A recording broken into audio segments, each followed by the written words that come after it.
परमेश्वर का हम धन्यवाद करते हैं सभी मसीह भाई बहनों को। जय मसीह की।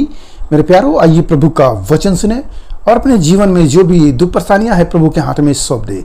या जाने प्रभु की दया हो और आप वचन सुनते सुनते भले चंगे हो जाए। तो जो लोग नए कृपया इस चैनल को सब्सक्राइब कर दे। तो मैं आज का वचन लाया हूं कि भक्त के ऊपर जब परेशानियां आती है, दुख आती है, तो भक्त किस प्रकार से परमेश्वर को पुकारता है और अपनी वेदना में क्या क्या कहता है।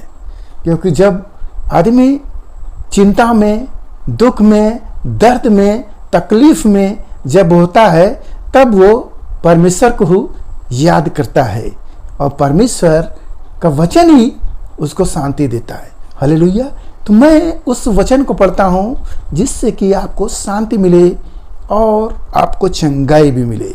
तो आप भजन संहिता 77 का 7, क्या प्रभु युग युग के लिए छोड़ देगा और फिर कभी प्रसन्न न होगा।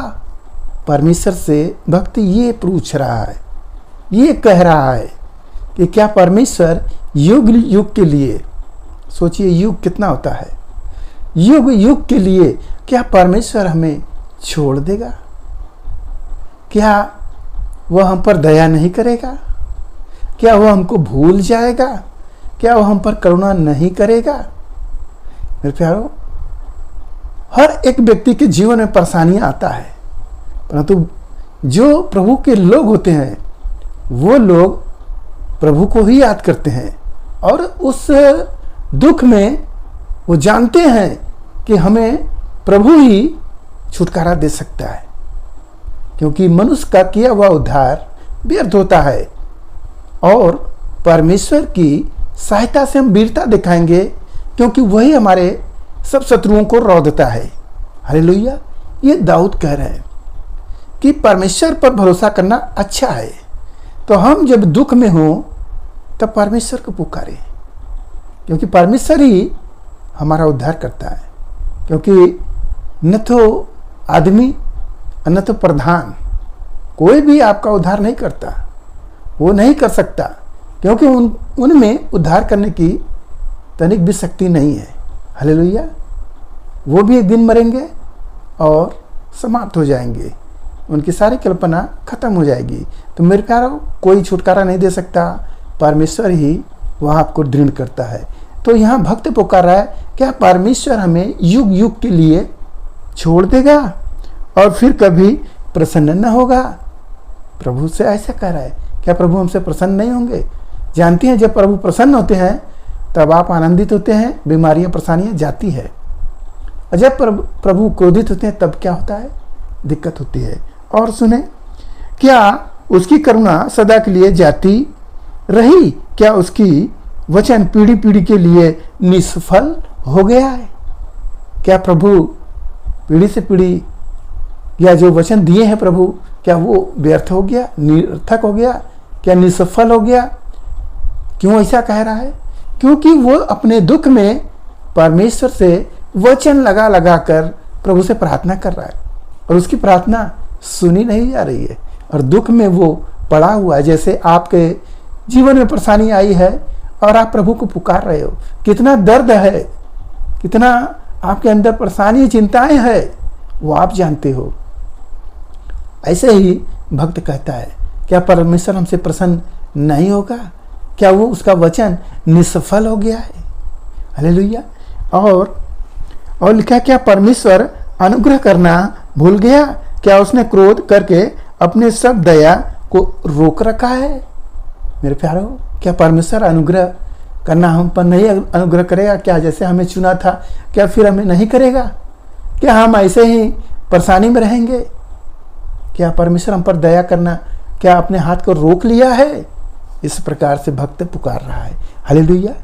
तो क्या परमेश्वर नहीं छुड़ाएंगे? मेरे प्यारों, देखेंगे इस्राएली लोग जब मिस्र में जाते हैं और बढ़ जाते हैं तो वहाँ का राजा उनके ऊपर अत्याचार करने लगता है और उनको कठिन सेवा करवाता है। ईंटा पाथना, जो है कि उनको खेती बाड़ी करवाना और उनको जो है कि बहुत भारी भारी उनको परेशानी डाल रहा था। जो काम कर रहे हैं तो उसके बाद भी काम पर काम दे रहा था। उनके ऊपर जुआ, जिसे लिखा है कि भारी जुआ रख दिया था। इस प्रकार से वो दब गए थे। तो परमेश्वर को जब वो पुकारते हैं एक मन होकर कि चलो हमारे इस्राएल के परमेश्वर, जो हमारे पुरानियों के दादा परदादाओं के जो परमेश्वर हैं, हम उनकी प्रार्थना करें, वो दूसरे के नहीं।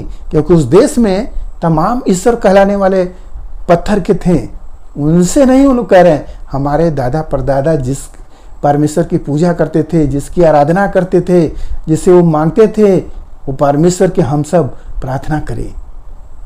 तब वो लोग प्रार्थना करते हैं तो परमेश्वर की दया होती है और परमेश्वर बलवंत हाथों से छुड़ाता है। हालेलुया। मेरे प्यारो, आपको भी परमेश्वर छुड़ाएगा। जैसे इसराइलियों को मूसा को भेजकर परमेश्वर छुड़ाता है, वैसे ही आपको अपना दास भेजकर छुड़ाएगा और आपको उस बीमारी परेशानी से छुड़ा लेगा। क्योंकि आपने जीवते परमेश्वर को पुकारा है। वह परमेश्वर चुप नहीं रहेगा, वो सुनकर बैठेगा नहीं, अपना मुंह नहीं मोड़ेगा, अपने कान बंद नहीं करेगा, बल्कि आपको आनंद से, खुशी से वो कर देगा। हालेलुया। तो मेरे प्यारे, उस परमेश्वर पर भरोसा रखें जो आपको बचाया है। नहीं तो आप उस शैतान के बंधन में बंधे बंधे आप नरक में डाले जाते। तो परमेश्वर ने आपके बंधन को खोला है, आज़ाद किया है। थोड़ी सी परेशानी आई है, वो परमेश्वर से प्रार्थना करो, परमेश्वर तुझे चंगा करेगा। हालेलुया। तो मेरे प्यारो, आज के इस भजन संहिता से जो आपको मिला कि परमेश्वर दया करता है, वो चाहता है कि मेरा बेटा मेरी प्रार्थना करे। क्योंकि तुम जब सुखी में होते हो तो परमेश्वर को भूलते हो और कहते चलो इस अतवार को तो गए थे, अब नहीं जाएंगे, उस अतवार को चलेंगे, इसमें काम है, मेहमान आ गए हैं, तमाम ऐसी बातें आ जाती है। तो परमेश्वर देख रहा है कि मेरा बेटा मेरी महिमा नहीं कर रहा है, बल्कि बैठकर गप्पे लड़ा रहा है। तो ऐसी बातों के लिए थोड़ा सा परमेश्वर छोड़ते हैं। विपत्तियां आती है, शैतान तो है आपको फाड़ खाने के लिए तैयार कि जैसे ही परमेश्वर हाथ हटाए मैं कब्जा जमाऊंगा अपना, और वो कब्जा जमाता है तो परेशानियां आ जाती है। मेरे प्यारो, परमेश्वर आपकी प्रार्थनाओं को सुनेगा, वही आपको बचाया है, वही आपको चंगा करेगा। हालेलुया। तो वो सब पर, हालेलुया, सामर्थ्य है प्रभु का, वो सब पर भारी है, सबको सहायता करता है, सबको छुड़ाता है, आपको भी छुड़ाएगा। इस विश्वास के साथ आइए हम प्रार्थना करें।